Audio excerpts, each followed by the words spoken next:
Okay, so we're just going to continue with some more fractions. I have 5 and 8, and if I know with the 5, 10, 15, 20, 25, 30, 35, 40, the only thing that I'm going to have that's going to be the same between these two is going to be 40. So I'm not going to be able to find anything smaller than that. Okay, so I'm going to multiply this fraction by 8 and this fraction, that fraction by 8, this fraction by 5. And just because 40 is going to be that common denominator that I'm going to be able to have. Do not forget my whole number. So I have 15 and 1 times 8 is 8 40ths. And I'm going to add 3, don't forget that whole number, and 5 times 5 is 25 40ths. Okay, so 15 plus 3 is going to be 18. 25 plus 8, so if I have 25 plus 8, that's going to be 13, carry that 1, it's 33 40ths. It is not an improper fraction. I do not have anything that I can simplify this down to. I can't divide it by anything, so that fraction is going to be just fine.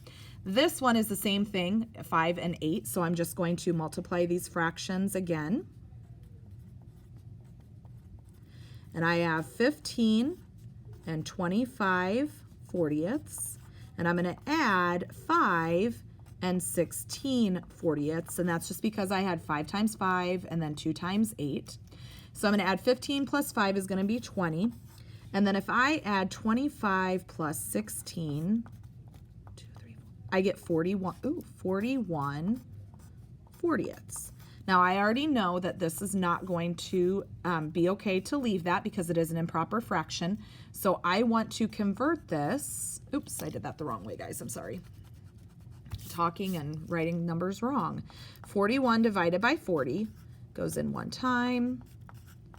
So what I have left over is 1 and 1/40th. And so remember, I've got that whole number. I'm going to add it up to here.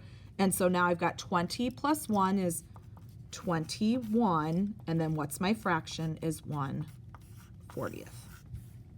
Okay. Moving down to number 2, it says Erin jogged 2 1/4 miles on Monday. Wednesday she jogged 3 1/3, and on Friday she jogged 2 2/3 of a mile. How far did Erin jog altogether? So actually what I'm going to do, guys, is I'm going to add all 3 of these fractions together. So I'm going to do 2 1/4. I'm going to add 3 1/3. And I'm going to add 2 2/3. Okay, and so when I think of that 4 and that 3, if I were to write out my factor or my multiples, 4, 8, 12, 16, I already actually see what my least common multiple is. It is going to be 12.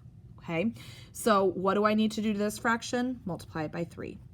What do I need to do to this fraction? I need to multiply it by 4.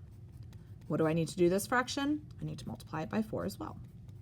Okay, so now I can go ahead and get those common denominators. So I have my whole number is 2, and then this fraction is now going to be 3/12.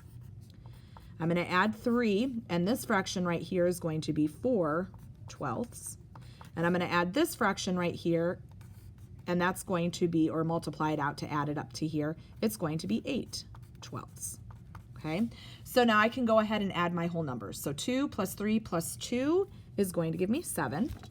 And then I've got 3 plus 4 plus 8. So 3 plus 4 is 7, plus 8 is going to be 15/12. Okay, can't leave that like that. Convert that into that mixed number. Okay, so I've got 7. So remember, I've got that whole number, and I need to add that mixed number. So it's 7 plus 1 is 8 and 3/12. Now, I'm not completely done. Technically, you could leave it like this, but we always want to put our fractions in that simplest form.